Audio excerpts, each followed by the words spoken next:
Shalom teman-teman sekalian, senang sekali pagi ini kita boleh kembali beribadah kepada Tuhan. Saya percaya dimanapun kita berada, Tuhan hadir di tengah-tengah kita dan rohnya menyertai setiap kita. Mari kita datang membawa seluruh beban diri kita kepada Tuhan. Kita membawa segala pergumulan hidup dan diri kita ke hadapan Tuhan. Di dalam ibadah ini Tuhanlah yang mengundang kita. Dan Ia hadir bersama-sama dengan kita. Ibadah ini kita mulaikan di dalam nama Allah Tritunggal.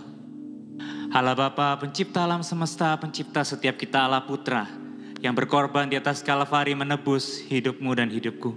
Dan Allah Roh Kudus yang menyertai setiap detik hidup kita. Dalam nama Allah Tritunggal itu, kita datang dan kita mulaikan ibadah pada pagi hari ini. Amin. Shalom jemaat yang terkasih di dalam Tuhan. Mari kita mempersiapkan hati kita mempersiapkan diri kita mau datang menghadap hadirat Tuhan. Biarlah setiap pujian kita, sembah dan syukur kita hanya bagi Dia, Yesus Sang Juru Selamat. You are forever in my life. You are forever in my life. You see me through the season. Cover me with your hand and lead me in your righteousness.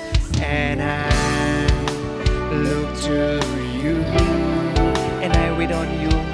I wait on you.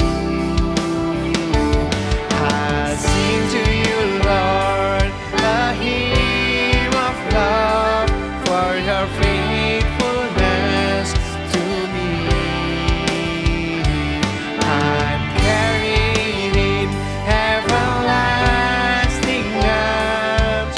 You'll never let me go through it all. You are forever in my life. You are forever in my life. You see me through the season. Cover me with your hand and lead me in your righteousness. And I look to you. Wait on you. I sing to you, Lord, a hymn of love for your faithfulness to me. I'm carried in everlasting arms. You'll never let me go through it all. Kami percaya Tuhan, bersama dengan Engkau kami akan boleh melalui setiap kehidupan kami ya Bapa. Kami percaya karena Dialah Yesus yang tidak pernah meninggalkan setiap kita. Amin.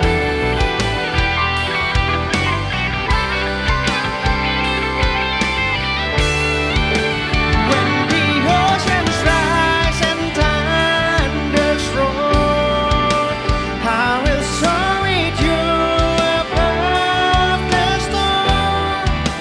Father, you are King of earth and flood. I will be still and know you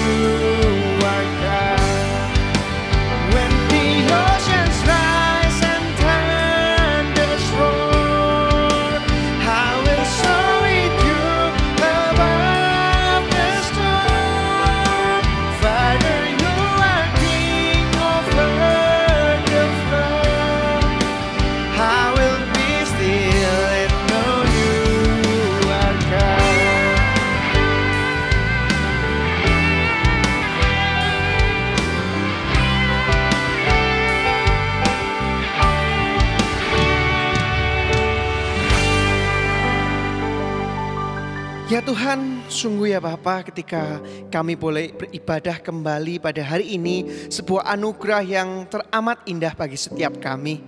Di tengah-tengah situasi yang masih tidak menentu ini Tuhan, kami bersyukur atas segala penyertaan dan berkat yang Engkau berikan kepada setiap kami ya Bapa.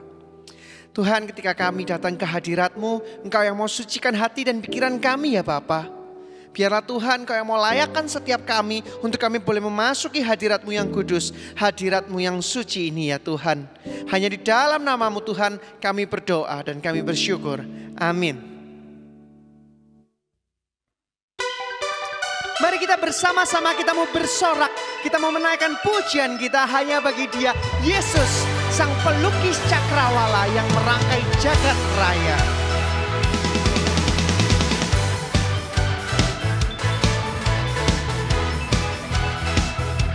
Kita mau angkat suara kita, datanglah dan bertata ya Bapa di tengah-tengah ibadah kami. Pelukis cakrawala, merangkai jagat raya, pencipta alam semesta. Engkau yang memiliki setiap kehidupan kami Tuhan, pemilik kehidupan yang sanggup menyelamatkan, jalan-jalan kebenaran. Kami rindukan kuasa lawatan-Mu, kami rindukan kuasa lawatan-Mu. Kebangkitan pasti terjadi. Oh, oh, oh, datanglah dan bertata, kuat dan berkuasa saat hati bersatu. Menaikkan pujian, belenggu dipatahkan, mujizat dinyatakan. Mari kita mengatakan bersama, Great is our God.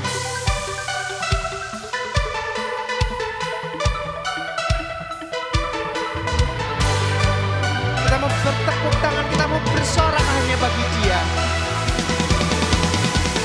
pemilik kehidupan yang sanggup menyelamatkan, dialah jalan kebenaran. Kami rindukan kuasa lawatan-Mu, kami rindukan kuasa lawatan-Mu.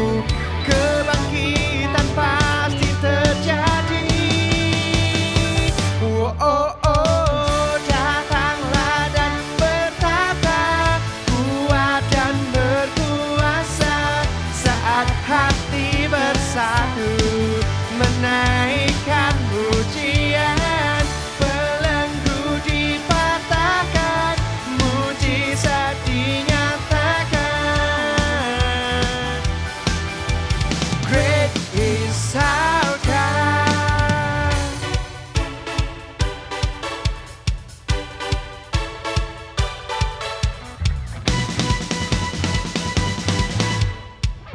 Sungguh Dialah Tuhan Allah yang hebat, Dialah Tuhan Allah yang sangat dahsyat bagi setiap kita.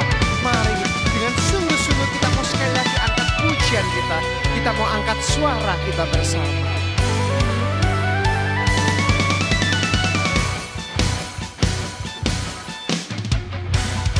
Kami rindukan kuasa lawatan-Mu Tuhan.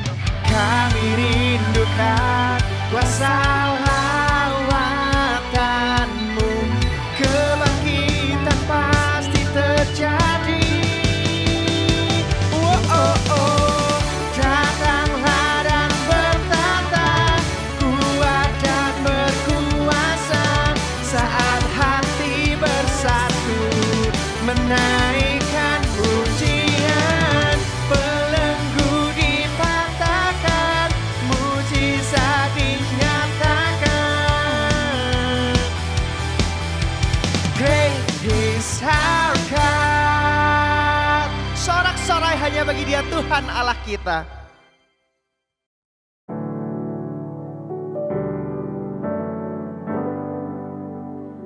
Mari teman-teman kita persiapkan hati kita untuk mendengarkan firman Tuhan, yaitu satu-satunya pengharapan bagi kehidupan kita.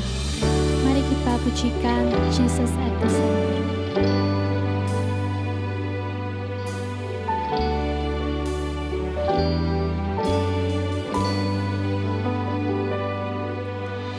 Jesus at the center of it all. Jesus at the center of it all. From beginning to the end, it will always be, it's always been you, Jesus. Jesus. Jesus at the center of it all. Jesus at the center of it all. From beginning to the end, it will always be, it's always been you, Jesus. Jesus, nothing else matters. Nothing in this world will do.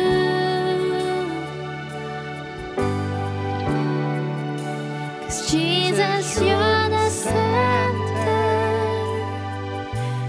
Everything revolves around you. Jesus, you.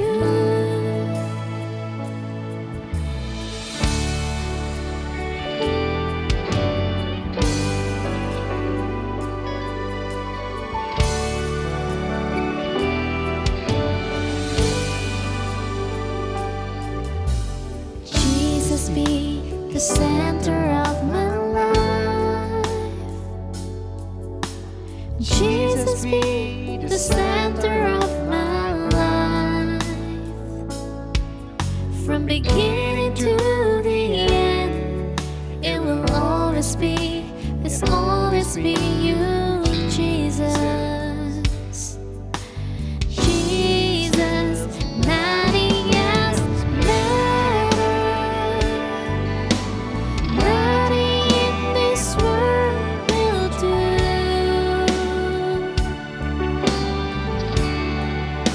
'Cause Jesus, you're the center. Everything revolves around you. Jesus, you. Nothing else matters. Nothing in this world will do.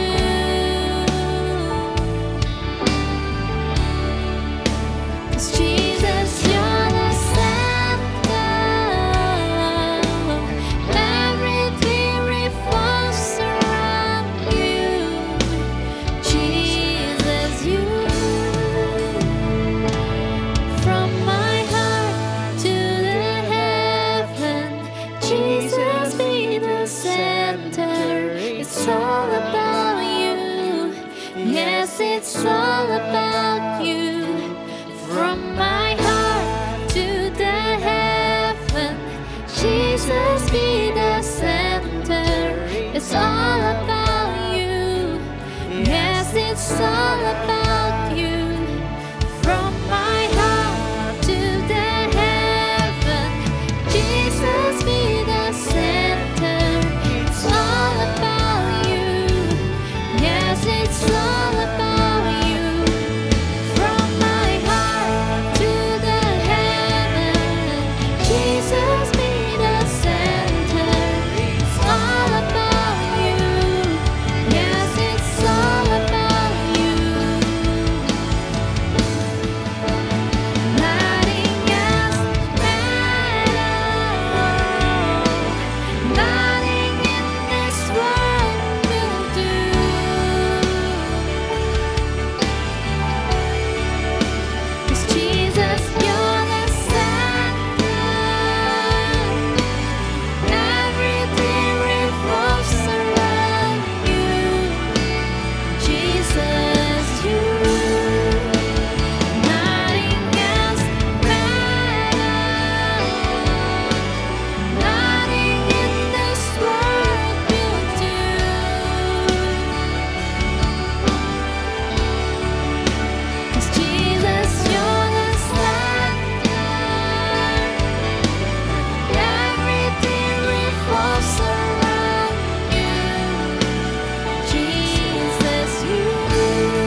Halo teman-teman semuanya di GK Gloria Satelit Youth.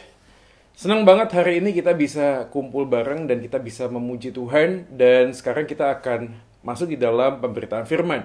Nah tentu saja dimanapun teman-teman berada hari ini, yuk kita konsentrasi dan kita belajar bersama firman Tuhan. Yang kita yakin dan percaya bahwa di tengah situasi yang sulit seperti ini pun, firman Tuhan itu jadi kayak landasan, fondasi, kekuatan yang memegang tangan kita untuk kita bisa tetap melangkah di dalam panggilan kita sebagai murid Yesus di tengah semua musim kehidupan di dunia ini. Oleh karena itu sebelum kita merenungkan firman Tuhan hari ini, yuk kita sama-sama berdoa lebih dahulu. Mari kita berdoa. Bapa di dalam surga, kami bersyukur buat kesempatan hari ini. Kami boleh memuji Tuhan, kami boleh bersekutu bersama walaupun masih virtual. Tapi kami yakin bahwa kuasa kasih Tuhan tidak akan terbatas oleh ruang dan waktu. Oleh karena itu Tuhan, saat ini kami akan merenungkan sebagian dari firman-Mu. Tuhan tolong supaya firman yang akan kami baca, kami renungkan, kami dengar, ini juga boleh menjadi kebenaran firman Tuhan yang bertumbuh dan berbuah bagi Engkau. Tuhanlah yang memakai hamba-Mu, yang sudah memimpin hamba-Mu, dan Tuhan perkenankan dia untuk menyampaikan firman Tuhan pada hari ini. Kami mengucap syukur atas segala kebaikan-Mu, kami mengucap syukur untuk segala kasih kebaikan-Mu yang sudah Kau nyatakan di dalam kehidupan kami ketika Yesus mati di atas kayu salib, bangkit dan naik ke surga, memberikan sebuah kepastian bahwa hidup kami punya tujuan di dalam Engkau.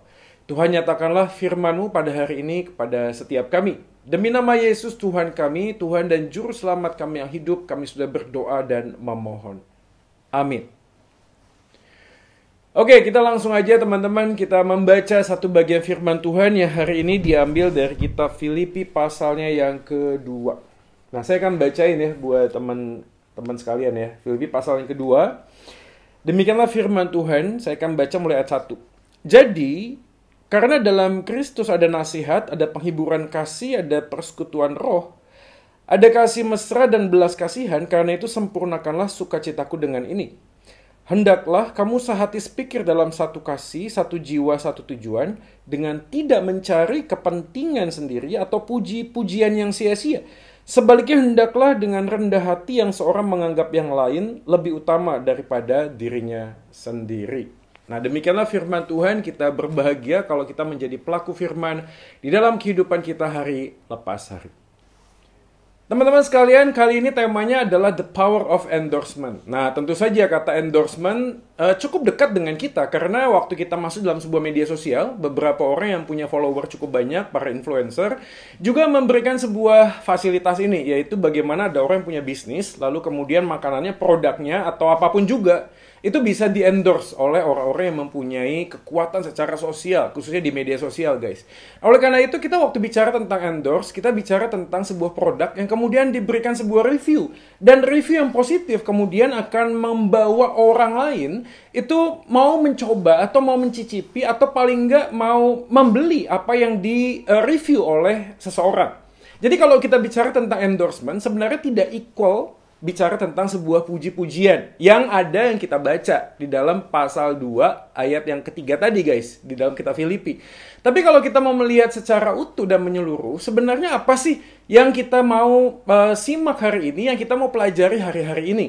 Nah, kita saat ini ada di dalam sebuah dunia yang sangat cepat sekali guys. Pada waktu kita bicara tentang siapa diri, identitas diri, tujuan hidup, meaning of life, dan semuanya itu berkaitan erat dengan bagaimana kita ada dalam sebuah komunitas. Gimana kita berinteraksi dengan banyak orang, memberikan sebuah sebuah feedback, sebuah TikTok yang membuat kita kemudian mempelajari bahwa diri kita hari ini adalah sebuah akumulasi perjalanan hidup masa lalu ditambah dengan semua environment, lingkungan-lingkungan yang memberikan pengaruh, influence kepada diri kita. Jadi, gue sih yakin banget bahwa istilah influence, istilah pengaruh, istilah tentang memberikan sebuah dampak kontribusi dari orang lain atau lingkungan kepada kita, itu mempunyai sebuah dampak yang cukup besar dalam kehidupan kita. Nah tentu saja waktu kita bicara tentang the power of endorsement, tentu saja kita bicara tentang hal yang hakiki yang sebenarnya kita juga harus pahami guys. Khususnya di dalam dunia kita berinteraksi, pada waktu kita interaksi itu dalam bentuk virtual. Kenapa? Karena waktu kita ngomong tentang memuji orang, Itu sangat sempit sekali, kadang-kadang kehilangan kedalaman. Kita hanya bicara tentang superficial, apa yang ada di permukaan. Apa itu diwakili dengan likes, ya, thumbs up gitu ya, atau mungkin dengan mensubscribe, atau mungkin dengan memfollow seseorang dan seterusnya. Dan waktu kita nggak suka, kita tinggal kasih komen yang negatif atau kita unfollow saja. Jadi bentuk puji-pujian yang sesungguhnya itu tidak lagi menjadi sebuah gambaran yang punya kedalaman. Kenapa? Karena kita sadar kita memang terbatas hari ini. Nah hari ini guys, gue nggak akan ngajak kalian untuk memikirkan tentang media sosial, tentang bagian kita itu hidup di dalam sebuah relasi sosial yang sifatnya itu virtual. Enggak. Tapi kita akan coba memahami lebih dalam lagi sebenarnya the power of endorsement, puji-pujian yang seperti apa, atau respon seperti apa yang kita bisa lakukan di dalam sebuah komunitas kita, sehingga diri kita dan orang lain dan teman-teman kita itu bisa bersama-sama bertumbuh di dalam kebaikan kasih Tuhan, tentu saja. Nah, oleh karena itu saya akan membuka dengan beberapa alasan mengapa sebenarnya orang menyampaikan sebuah pujian. Nah, paling enggak, saya punya 3 alasan. Tentu saja kita bisa menambahkan ada banyak alasan lainnya guys. Tapi paling enggak, 3 alasan ini menjadi payung untuk kita bisa memahami kenapa orang kemudian melakukan sebuah pujian atau mengatakan sebuah pujian kepada orang-orang lainnya. Yang pertama adalah karena status relasi. Tentu saja, kalau teman-teman hari ini yang punya pacar, masa-masa awal atau mungkin waktu pendekatan, ada banyak sekali pujian yang kita bisa lontarkan. Tentu saja, sekali lagi guys, ini bukan sekedar hanya untuk cari muka, cari perhatian, enggak. Tapi karena memang ada sebuah letupan-letupan cinta yang membuat kita itu kemudian tidak bisa tidak melihat pribadi pasangan kita atau orang kita deketin, seakan-akan semuanya itu positif. Gak ada yang negatif, semuanya itu baik-baik saja. Dan semuanya itu menjadi bentuk kekaguman kita kepada orang lain. Dan sekali lagi, it's good. Tidak ada yang salah dengan itu.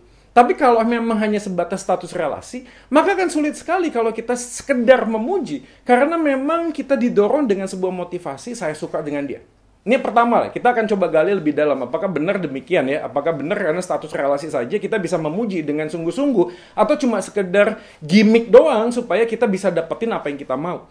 Yang kedua adalah alasannya karena status pekerjaan. Seperti yang gue mention di awal, beberapa orang yang membuka endorsing, membuka sebuah fasilitas untuk membantu temannya atau bisnisnya dan seterusnya, itu mendapatkan feedback. Jadi ada simbiosis mutualisme. Ada sesuatu yang saling menguntungkan. Satu hal produknya bisa dibeli orang lain, tapi pada satu yang sama, orang yang mempunyai produk tersebut juga memberikan sebuah kompensasi kepada orang yang membuat review terhadap produknya tersebut. Dan which is it's good. Tidak ada yang salah dengan itu. Tetapi menjadi problem adalah apakah semua yang di-endorse, semua yang di-review, itu selalu menunjukkan apa yang ada pada saat itu. Apakah ini hanya sekedar semata-mata bisnis, supaya kita itu bisa menunjukkan hal positif, tapi pada saat yang sama, kita tidak memberikan sebuah dampak yang negatifnya. Ya contoh saja misalnya sebuah makanan. Saya tidak tahu, dan saya juga bukan orang yang food blogger, yang bikin sebuah review makanan, enggak. Tapi kita sadar ada banyak makanan di luar sana, yang hanya enak di mulut, tetapi ada dampak negatifnya terhadap tubuh. Nah beberapa orang mungkin tidak mengangkat itu. Yang penting taste-nya aja, yang penting rasanya aja. Oke deh, kalau dalam konteks kuliner, oke, saya setuju. Tapi kalau ini dijadikan sebuah gambaran, sebuah wadah, hanya sekedar supaya produknya itu laku, laris, hanya profit oriented tanpa memikirkan dampak negatif, tentu saja kita nggak akan pernah bisa mentolerir hal itu. Apalagi kalau kita seorang murid Kristus, guys, nggak akan pernah mungkin. Nah, saya pernah mendengar sebuah kisah di mana seorang hamba Tuhan itu mendoakan sebuah toko, pabrik makanan yang baru buka. Nah, pada saat selesai, dan hamba Tuhan tersebut ingin mencoba makanan itu, apa yang dilakukan oleh pemiliknya? Dia mengatakan, Pak, tolong jangan dimakan. Karena di dalamnya banyak ingredients yang banyak sekali tidak cocok kepada tubuh kita. Nah, hamba Tuhan berpikir, dia minta berkat Tuhan, diberkati pabriknya, tapi pada saat yang sama, yang dikejar oleh pemilik makanan tersebut, perusahaan makanan tersebut, hanyalah duit. Poin yang ketiga, mengapa orang memuji? Karena adalah sebuah apresiasi. Ya, sebuah apresiasi yang tulus. Tentu saja inilah yang sebenarnya the ultimate truth-nya. Kebenaran yang paling utamanya, yaitu kita memberikan sebuah pujian. Nah, pada waktu kita ngomong tentang sebuah pujian, ingat, di dalam Alkitab pun Allah waktu menciptakan segala sesuatu dalam dunia ini, dia mengatakan sungguh amat baik, sungguh baik, sebuah pujian dari apa yang diciptakan oleh Tuhan. Maka pada saat yang sama, waktu manusia diciptakan segambar dan seturut dengan Allah, kita juga mempunyai sebuah kemampuan mengapresiasi, mengapresiasi sebuah karya, mengapresiasi sebuah bentuk, apapun bentuknya lah. Kita bisa mengapresiasi gitu. Tapi apresiasi yang sesungguhnya, yang tulus, yang datang daripada diri kita sendiri. Waktu kita melihat fakta, memang sebenarnya kita bisa memberikan apresiasi. Nah, seringkali kita tidak hanya mengapresiasi sebuah produk, bukan? Kita juga mengapresiasi sebuah jasa, sebuah keterampilan dan skill. Yang mana pada saat itu dimiliki oleh teman kita, dimiliki oleh orang lain, atau mungkin orang mengapresiasi diri kita. Nah, kita tahu nih akhirnya, pada waktu kita ngomong tentang apresiasi, seringkali pujian menjatuhkan kita. Betul nggak sih? Seringkali pujian menjatuhkan kita, dan kita merasa menjadi sombong dan kehilangan pegangan. Kita merasa bahwa semua yang kita lakukan karena semata-mata kita bisa. Ya, teman-teman sekalian, saya bukan ngomong itu salah, tapi saya yakin sekali bahwa kalau kita bisa, kita tahu bahwa di sana ada peran Tuhan. Tuhan yang memberikan juga kemampuan kepada kita. Kita nggak bisa take it for granted, guys. Talenta yang Tuhan percayakan itu dimulai dari inisiatif Tuhan memberikan talenta itu kepada kita, kan? Oke, gue yakin kita juga mengakselerasi itu, kita juga mengeksplorasi itu, ada sebuah responsibility. Tapi pada saat yang sama, kita juga harus menyadari bahwa semua yang kita dapatkan, di dalam Roma pasal 11 mengatakan dari dia, melalui dia dan untuk dia. Maka hanya bagi dialah kemuliaan. Tapi pada bagian yang lain, ada banyak orang yang sulit sekali untuk mengapresiasi orang lain. Seakan-akan dirinya lah yang paling baik, yang paling bisa, yang paling mampu. Walaupun dia tidak mengungkapkan hal itu, maka orang yang sangat pelit apresiasi seringkali adalah menjadi gambaran dirinya yang paling menonjol di atas orang-orang sekitarnya. Nah, teman-teman, kalau kita mau melihat bagian ini, maka saya akan membuka dengan kalimat seperti ini. Apa yang kita nyatakan tak selalu kenyataan.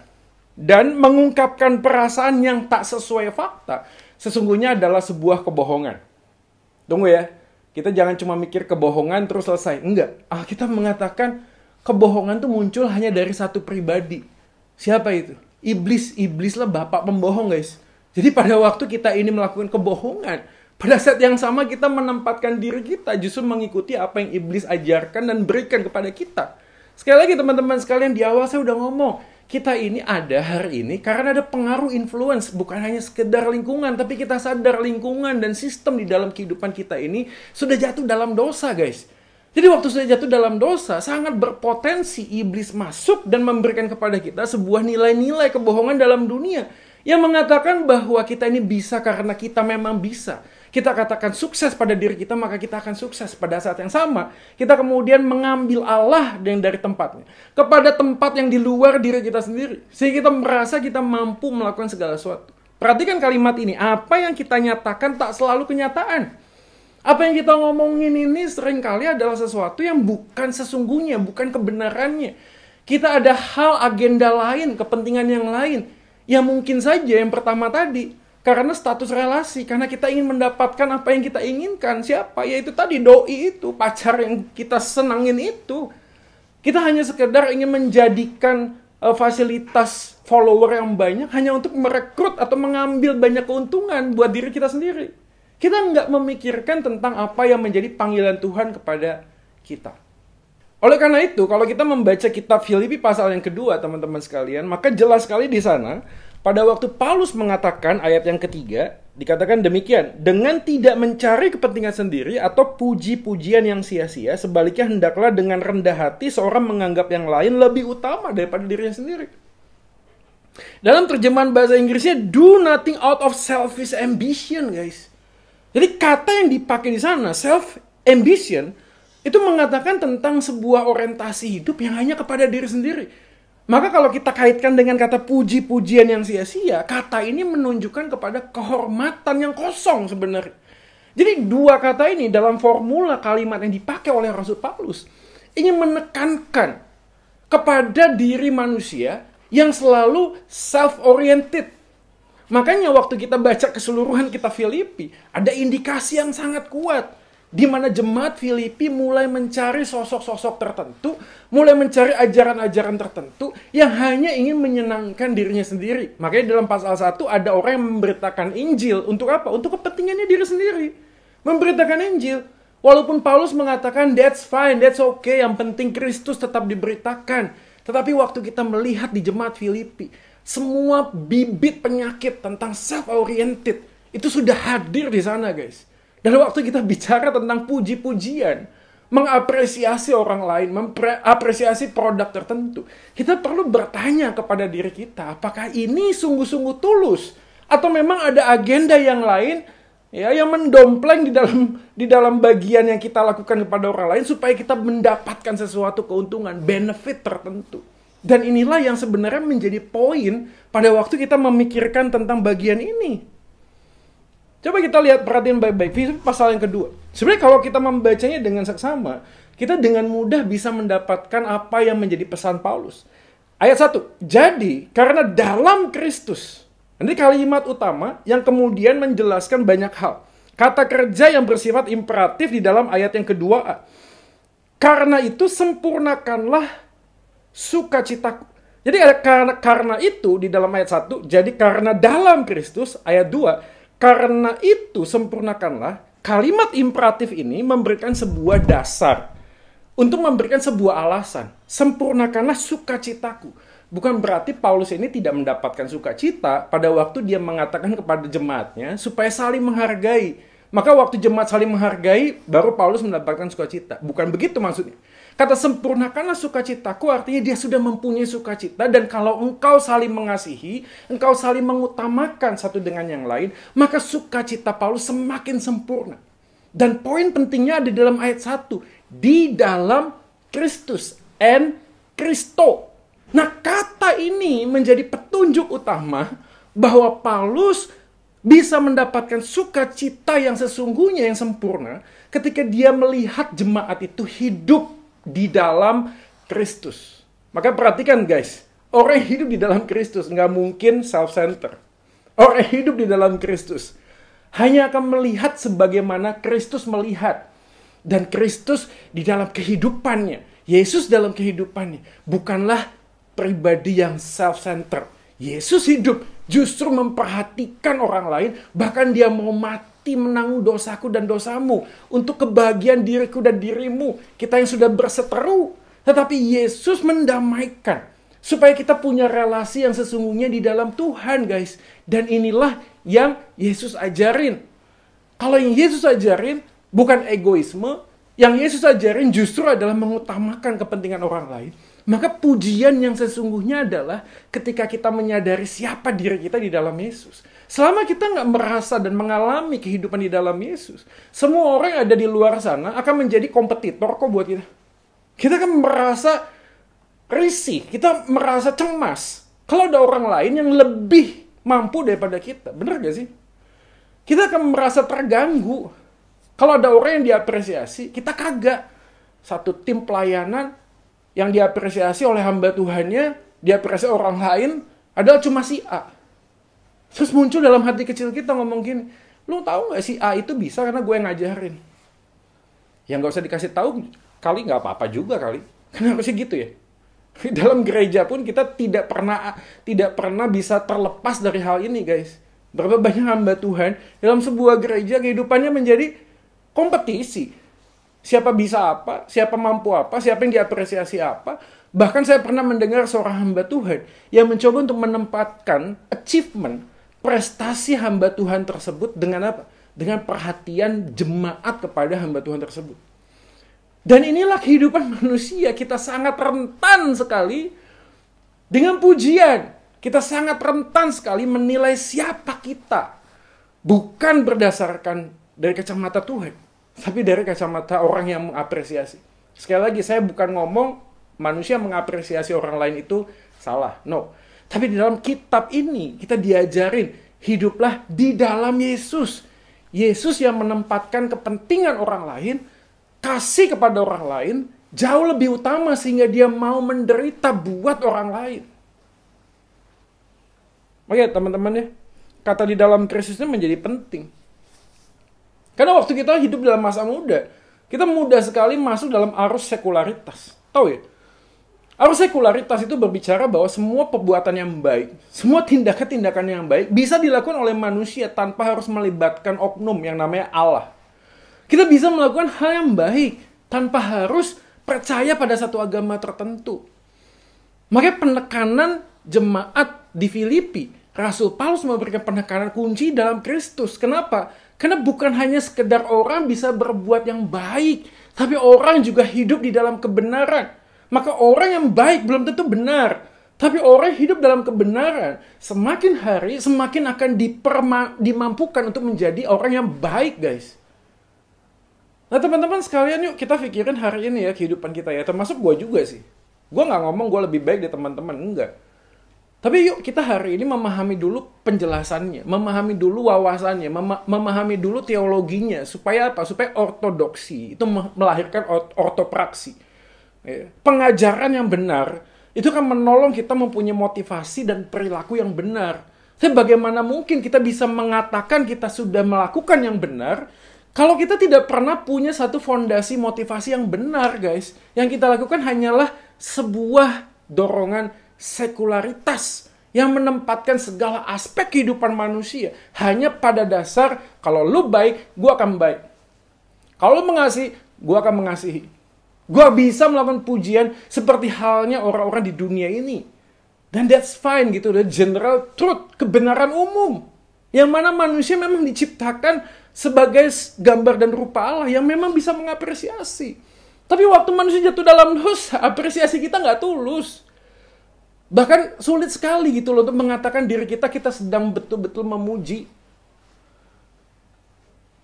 Tahu ya, ini kan budaya timur ya, yang kadang-kadang sulit untuk kita bisa pahami ya.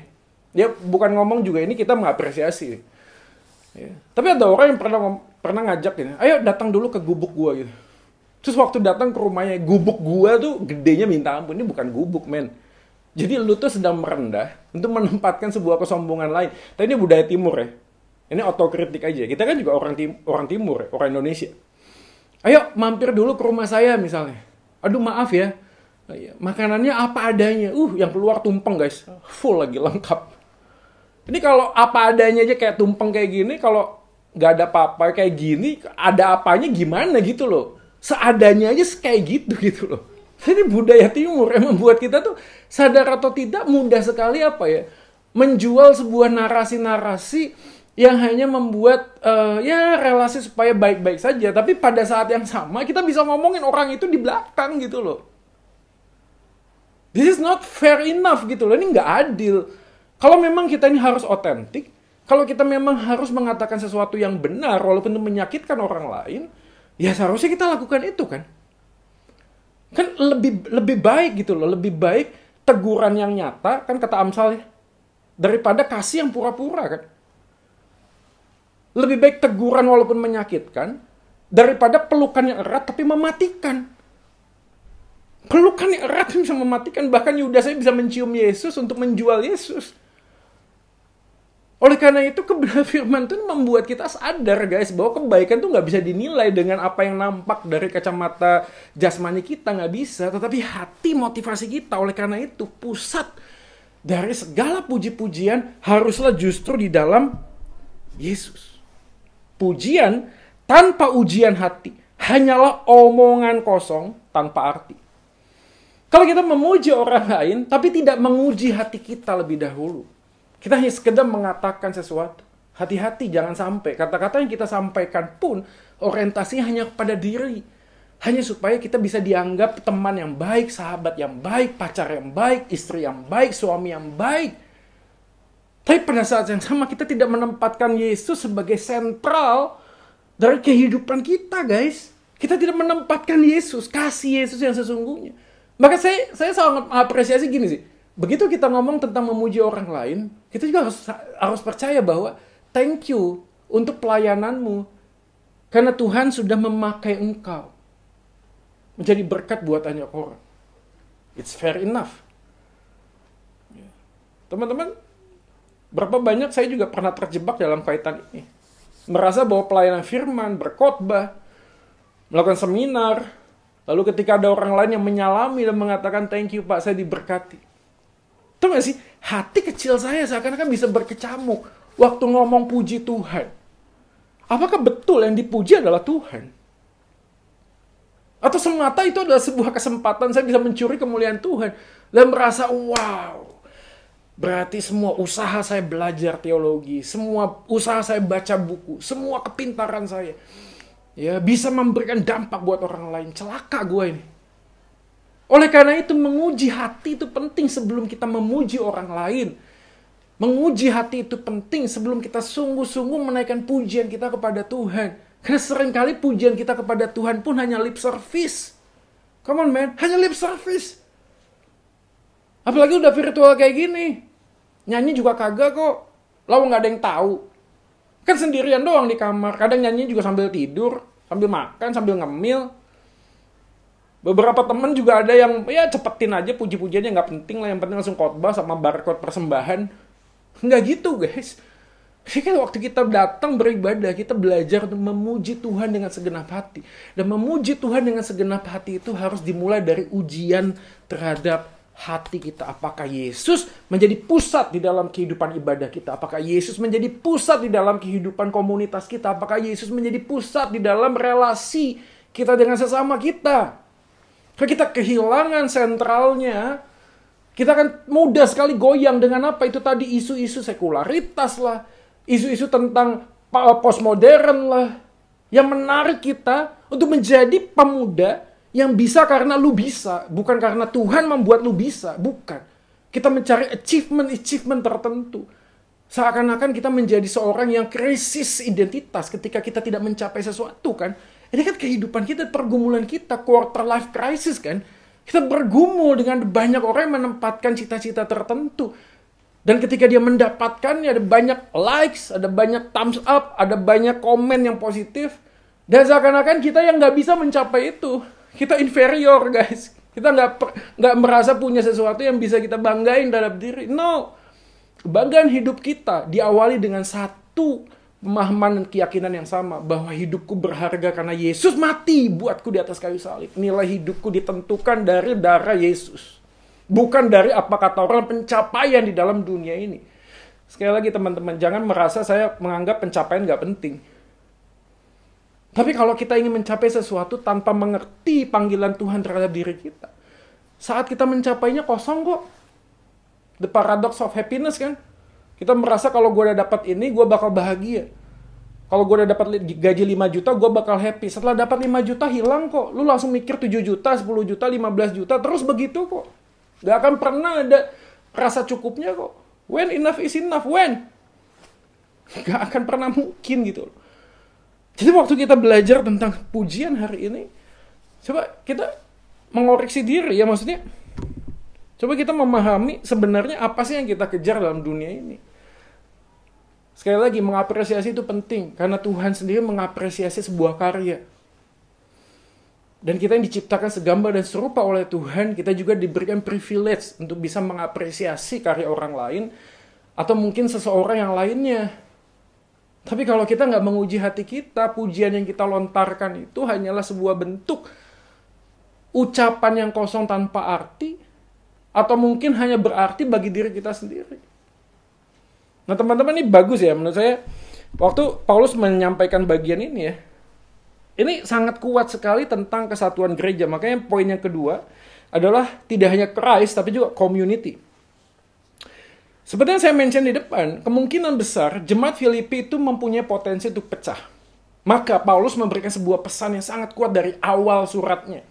Hendaklah kita berfokus kepada Yesus. Maka hidupmu berpadanan kepada Injil tersebut. Itu yang Paulus katakan. Dan seterusnya sampai pasal yang kedua. Ayat yang pertama, karena dalam Kristus dan seterusnya sempurnakanlah dengan tidak mencari kepentingan. Ayat yang ketiga, dan janganlah tiap-tiap orang hanya memperhatikan kepentingan sendiri. Ini bicara tentang apa sih? Ini kesatuan gereja guys. Kesatuan itu bukan seragam, satu suara. Kesatuan itu dalam keperbedaan mempunyai satu visi yang sama, tujuan yang sama. Di dalam semua perbedaan cara berpikir, latar belakang pendidikan, status ekonomi, dan seterusnya, keperbedaan itu tidak saling menjatuhkan. Ini yang Paulus ingin katakan. Keperbedaan ini justru harus saling melengkapi. Yang kuat nolong yang lemah. Kan gitu. Kenapa? Karena semata semuanya ingin membahagiakan Yesus. Makanya gue yakin orang yang punya kerinduan untuk membahagiakan Yesus pasti mempunyai kemampuan untuk membahagiakan sesamanya. Tapi sebaliknya, orang yang berusaha untuk membahagiakan sesamanya tanpa mempunyai kemampuan untuk bahagia di dalam Kristus, hanya akan berujung kepada kekecewaan. Kenapa? Gimana mungkin lu bisa ngasih Kalau lu nggak punya, gimana lu bisa ngebahagiain orang lain kalau lu sendiri nggak bahagia? Kan gitu poinnya. Makanya kebahagiaan kita di dalam Yesus itu menjadi kunci untuk kita bisa membahagiakan orang lain. Nah, dalam konteks itulah komunitas bisa bertumbuh, punya akselerasi. Karena masing-masing sudah cukup puas dengan kasih Yesus, sudah bahagia dengan Yesus. Sehingga yang dia lakukan hanyalah untuk memberi dan memberi. Dan apa yang diajarkan Alkitab ini berlaku dalam semua lini kehidupan relasi. Nah, kalau ada orang yang pacaran putus, pernikahan terus banyak konflik, nggak pernah ada solusinya. Jangan-jangan karena semuanya hanya orientasi pada diri. Karena merasa bahwa dirinya harus dipuaskan oleh keberadaan orang lain. Nggak akan pernah bisa puas. Karena manusia yang berdosa tidak akan pernah bisa memuaskan kepentingan orang yang berdosa lainnya. Enggak. Karena problemnya adalah kepuasan hidup kita hanya bisa didapatkan dalam Yesus. Makanya saya yakin kemungkinan jemaat Filipi yang potensi mengalami perpecahan ini, kemudian Paulus mengajak untuk hidup saling memperhatikan satu dengan yang lain. Jadi kalau orang yang hanya bisa menempatkan dirinya dengan sebuah perspektif kacamatanya sendiri kepada orang lain, dia nggak akan pernah bisa menemukan kepuasan dalam diri, nggak pernah mungkin. Ingat nggak sih ada banyak orang hari-hari ini yang merasa kalau satu gereja lalu ada konflik terus dia pergi. Dia merasa di gereja yang lain dia akan bisa bertumbuh. Enggak kok. Karena masalahnya bukan di dalam komunitas, masalahnya dalam diri kita. Kita nggak bisa menempatkan diri kita sebagaimana Yesus melihat orang lain di sekeliling kita yang sama-sama harusnya bertumbuh di dalam Tuhan. Nah guys, ini poin yang kedua. Waktu kita bicara tentang the power of endorsement, kita bicara tentang puji-pujian kepada orang lain, mengapresiasi karya orang lain, mengapresiasi orang lain. Kita ini sedang bicara tentang komunitas. Kenapa? Karena perkataan yang kita sampaikan itu bukan hanya sekedar transfer informasi dan kalimat kosong. Kata-kata yang kita sampaikan adalah sebuah perwujud nyataan diri kita di dalam komunitas kita. Maka siapa kita adalah menunjukkan komunitas kita ada di mana, guys. Perkataan kita bukanlah sekedar interaksi relasi, tapi identitas diri di komunitas diri kita gitu. Jadi kalau orang dalam Yesus, orang dalam sebuah gereja, kesatuan tubuh Kristus, menempatkan anggota tubuh Kristus lain itu di atas kepentingannya, maka dia bisa memuji orang lain yang menjadi sebuah wujud nyata usaha dia untuk menjaga kesatuan di dalam tubuh Kristus. Teman-teman, saya cukup aktif di media sosial. Beberapa orang dalam akun-akun tertentu banyak memberikan komen-komen yang ya mungkin saya nggak tahu apakah masuk dalam kaitannya hate speech atau yang lainnya, saya nggak ngurusin juga. Tapi kadang tuh, kalau ada orang yang berbeda pandangan teologi, menurut gue gini sih, berbeda pandangan itu bukan berarti membenci orangnya.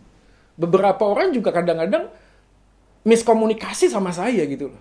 Beberapa channel YouTube saya yang saya upload, yang saya bagikan, itu semata highlightnya adalah perbedaan pandangan. That's fine kan, that's okay kan. Bahkan pada waktu kita belajar dari quote-in-quote ya, misalnya ada ajaran yang sesat pun, ajaran sesat itu jangan di-ban gitu loh. Kenapa? Karena dari situlah kita bisa belajar dan menemukan apa yang sebenarnya menjadi refleksi kehidupan kita hari ini. Kita nggak akan pernah mungkin ngerti uang itu asli, atau nggak pernah lihat, atau nggak pernah tahu uang palsu. Kita bisa lebih bertumbuh dalam kebenaran waktu kita tahu ketidakbenaran dalam diri kita. Dan setiap kata-kata dan kalimat kosong yang kita sampaikan kepada orang lain, itu sebenarnya membuktikan bahwa di dalam komunitas kita sendiri, kita tuh nggak otentik, guys. Kita waktu ngomong menjaga kesatuan, isi dari menjaga kesatuan kita itu kadang-kadang hanya untuk melembah lembutkan gitu loh. Kita nggak mau negur orang yang salah, kita nggak mau negur orang yang berdosa. Terus kita berpikir kalau ditegur dia pergi gitu. Nggak gitu loh. Pengampunan dosa itu tidak melegitimasi perbuatan buruk kita. Sekali lagi, pengampunan dosa itu tidak melegitimasi kelakuan buruk kita. Tuhan menerima kita apa adanya, tapi Tuhan tidak mau kita terus seadanya gitu. Tuhan itu mau kita tuh bertumbuh. Teman-teman yang dikasih oleh Tuhan, hari ini kita bicara tentang komunitas. Setiap perkataan, setiap kalimat yang kita lontarkan, interaksi kita di dalam media sosial, menunjukkan di manakah engkau sebenarnya dibentuk. Komunitas yang seperti apa yang sebenarnya engkau bisa dapatkan. Bagaimana orang lain di dalam otentisitasnya, membuka hidupnya. Dan kita yang belajar melihat orang lain yang membuka hidupnya. Semakin melengkapi, bukan saling menghakimi. Orang hidup dalam komunitas yang sesungguhnya memberikan pujian yang tulus. Karena semata supaya orang itu bisa bertumbuh di dalam Tuhan. Dan waktu dia bertumbuh di dalam Tuhan, kita pun ikut bertumbuh bersama. Kita tidak saling menginjak orang yang lain, tapi kita saling melengkapi. Kita membuat orang lain semakin maju. Dan kita tidak jealous, kita tidak iri, kita senang, kita mengapresiasi kemajuan orang lain. Karena pada saat yang sama, pada waktu kita memberi pujian, dan saat itulah kita tahu bahwa Tuhan mengapresiasi apa yang kita lakukan. Teman-teman yang dikasih oleh Tuhan, yuk. Di tengah situasi yang sulit ini, PPKM udah ditambah lagi ya. Tahu, waktu rekaman disampaikan mungkin udah selesai gitu. Tapi kehidupan yang sulit saat ini, kita membutuhkan rekan komunitas. Untuk saling melengkapi, saling membantu, saling menolong, bukan menjatuhkan. Kalau ada orang yang sungguh-sungguh bisa hidup dalam Tuhan, dia memberikan sebuah wujud nyata yang sesungguhnya. Yuk kita apresiasi. Kita katakan terima kasih karena Tuhan sudah memakai engkau menjadi berkat buat banyak orang.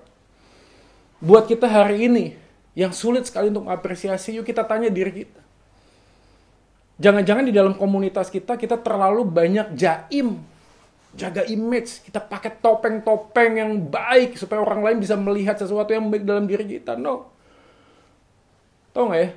Kadang pada waktu kita merengkuh kerapuhan, di sanalah sebenarnya kuasa Tuhan semakin nyata, kekuatan Tuhan semakin nyata. Tapi sebaliknya orang yang merasa dirinya itu selalu kuat, tidak akan pernah mengalami kekuatan Tuhan dalam hidupnya. Nah, komunitas membentuk kita supaya menjadi orang yang otentik, orang yang apa adanya di dalam Tuhan. Sehingga waktu kita berbagi dengan orang lain, mengatakan yang salah. Waktu dia berhasil, kita mengapresiasi. Ketulusan yang kita lakukan, otentisitas yang kita lakukan di dalam sebuah komunitas. Itu membentuk hidup kita hari ini. Karena sesungguhnya di hadapan Tuhan sekalipun, kita seharusnya otentik. Kita harus membuka hidup kita, diri kita di hadapan Tuhan. Tuhan, saya ini rapuh, saya tidak mampu. Kalau Tuhan melakukan sesuatu dalam dan melalui hidup saya yakin itu bukan sekedar saya. Tapi karena Tuhan yang beranugerah kepada saya. Saya nggak bisa mencuri kemuliaan Tuhan. Karena semua yang saya miliki datang daripada Tuhan. Roma 11:36 dari Tuhan. Melalui Tuhan. Hanya untuk Tuhan. Bagi Tuhanlah kemuliaan sampai selama-lamanya. Oke guys, ayo kita bergandeng tangan ya hari ini ya. Saya juga mengajak teman-teman untuk tetap memberikan kontribusi ya. Saya yakin teman-teman di Gloria Satelit juga sudah melakukannya, apalagi pemuda. Ya, ayo kita menggarami media sosial kita dengan hal yang positif, saling membantu. Kalau memang ada yang harus diapresiasi karena Tuhan memakai dia, yuk kita apresiasi. Bukan hanya sekedar orangnya, tapi kita bersyukur kepada Tuhan yang sudah memakai dia untuk menjadi berkat buat orang lain. Tapi kita yang hari ini sulit sekali untuk mengapresiasi. Yuk kita tanya diri kita, jangan-jangan kita sendiri menganggap diri kita itu terlalu tinggi guys. Sehingga kita merasa terlalu naif untuk bisa ngomong orang lain yang lebih bagus, lebih berhasil. Karena kita pada saat yang sama sedang menempatkan diri kita di atas dan orang lain hanya di bawah. Dan hanya kita sajalah yang berhak menerima apresiasi. No guys. Kita semuanya di hadapan Tuhan sama. Kalau kita bisa itu bukan karena kita yang bisa, tapi karena Tuhan yang membuat kita bisa. Ya, firman Tuhan pada hari ini menolong kita untuk tetap bertumbuh di tengah situasi ini. Tetap jaga protokol kesehatan guys. Tetap sehat semuanya. Dan kita berdoa supaya badai cepat berlalu dan kita bisa kembali dalam gereja Tuhan dan bersama-sama bertumbuh dan melayani Tuhan. Dan di masa yang sulit ini, kiranya kerajinan kita pun tidak kendor guys. Biarlah roh kita tetap menyala-nyala dan tetaplah layani Tuhan. Soli Deo Gloria, segala kemuliaan hanya bagi Tuhan. Mari kita berdoa. Bapa di dalam surga, terima kasih buat firman Tuhan ini. Ajarlah kami sebagai komunitas pemuda, belajar untuk otentik, belajar untuk menjadi siapa kami di hadapan Tuhan. Dan kami merengkuh kerapuhan sehingga kami menemukan kekuatan yang daripada Engkau. Nah, di dalam komunitas yang baik kami bisa bersama-sama melihat dan fokus kepada Kristus Tuhan kami. Dan kami percaya bahwa pengorbananmu di atas kayu salib sudah lebih dari cukup untuk membuat diri kami yakin bahwa kami sebagaimana kami ada itu karena kami berharga di mata-Mu. Terima kasih Tuhan, berkati para hamba Tuhan, majelis di GKA Satelit, Gloria Satelit, supaya kami semuanya boleh bertumbuh bersama dan kami boleh saling mengasihi satu dengan yang lain. Ini doa kami ya Tuhan, kami berdoa menyerahkan semua saudara-saudara kami yang mungkin tertimpa masalah karena COVID-19 ini, dalam pekerjaan, dalam sakit penyakit. Kami tetap mohonkan kepadamu, kasih-Mu melawat mereka.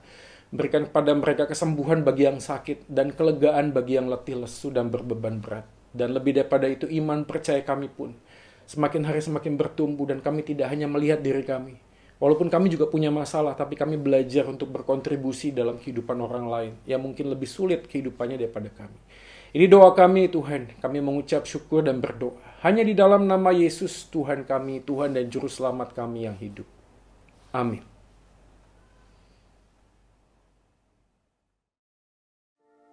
Terima kasih kepada penginjil Joy Manik untuk kebenaran firman Tuhan yang disampaikan.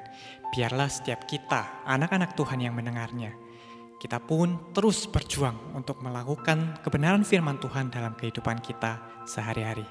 Mari teman-teman, saat ini saya mau mengajak setiap kita untuk berdoa bersama, kita menaikkan doa syafaat kita di hadapan Tuhan. Mari kita berdoa. Bapa di dalam surga, kami sungguh mengucap syukur untuk kesempatan kami boleh sekali lagi beribadah. Meskipun secara online kami percaya hadirat Tuhan nyata dalam kehidupan kami. Kami juga mengucap syukur untuk setiap pertolongan, untuk setiap kekuatan penghiburan dari Tuhan ketika kami harus menghadapi masa-masa sulit seperti saat ini. Kami bersyukur kalau ada teman-teman kami yang terpapar tetapi saat ini sudah dalam kondisi yang lebih baik. Bahkan beberapa dari mereka pun sudah sembuh. Kami terus berdoa menyerahkan setiap dari teman-teman kami yang saat ini masih bergumul dengan sakit penyakitnya. Kiranya Engkau Allah yang sama, Allah yang akan menolong setiap mereka, menyembuhkan, memulihkan setiap dari mereka. Sehingga nantinya mereka boleh beraktivitas dengan tubuh yang baik, beraktivitas secara normal. Bapa di dalam surga, kami juga terus menyerahkan untuk masa studi kami, untuk pekerjaan kami ke dalam tangan Tuhan. Meskipun kami tahu dalam kondisi ini kami berjuang mati-matian, kami harus belajar lebih keras, kami harus mengerahkan fokus kami lebih banyak lagi. Tetapi kami percaya Tuhan, kasih karunia dari Tuhan, itulah yang memampukan kami untuk boleh melewati masa studi kami dengan baik. Kami juga menyerahkan untuk pekerjaan teman-teman kami yang saat ini mungkin terdampak oleh adanya pandemi ini. Kiranya Tuhan yang tolong berikan jalan keluar. Ketika mereka berusaha mencari jalan keluar, kiranya Tuhan sendiri juga yang berikan hikmat, Tuhan sendiri yang berikan kreativitas, sehingga mereka pun boleh menjalankan pekerjaannya dengan baik dan boleh menerima penghasilan dalam masa-masa sulit seperti ini. Kami mau serahkan kehidupan kami hari lepas hari ke dalam tangan Tuhan. Kiranya Tuhan yang terus memberkati kehidupan kami. Terpujilah nama-Mu ya Tuhan. Di dalam satu nama, Yesus Kristus, kami sudah berdoa. Amin.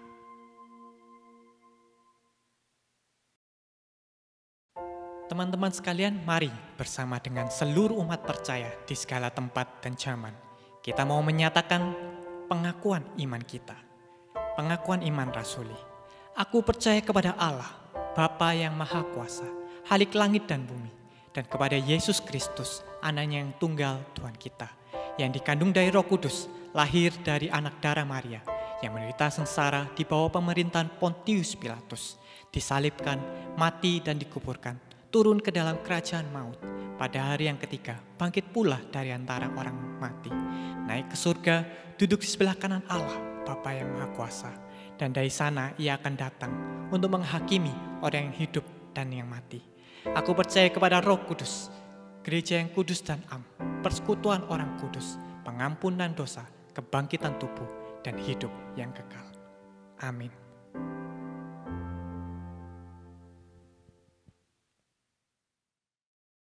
Sebelum kita mengakhiri ibadah pada hari ini, mari kita meresponi firman Tuhan, kita pujikan Jesus at the Center.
Kita bersyukur untuk ibadah yang telah kita lakukan bersama-sama.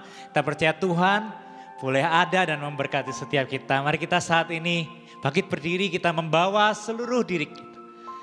Ketika kita berdiri di hadapan Tuhan, kita bukan hanya melakukan sebuah aksi fisik, tetapi kita menyerahkan seluruh diri kita kepada Tuhan.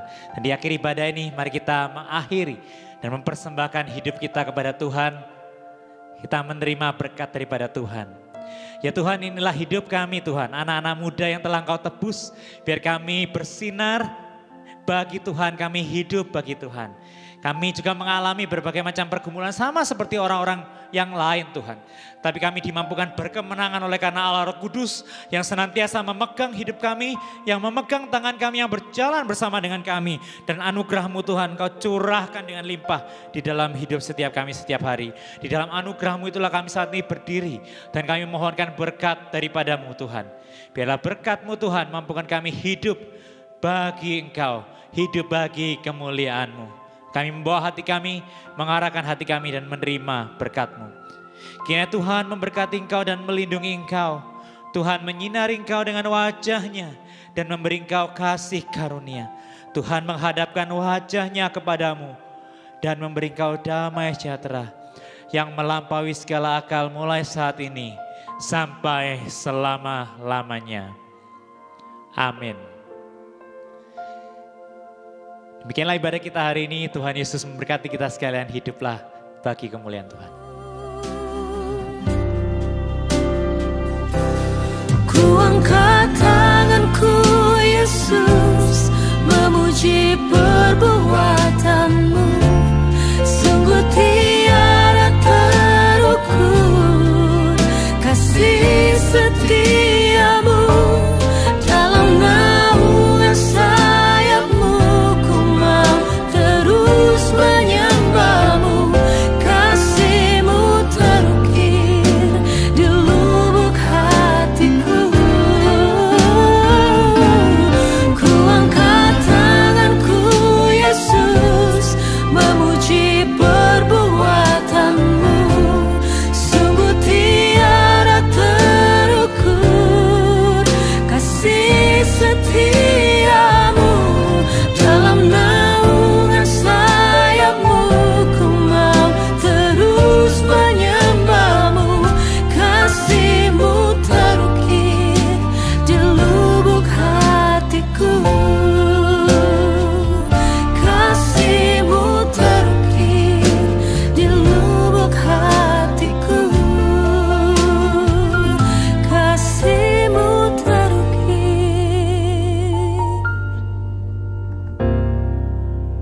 di lubuk hatiku.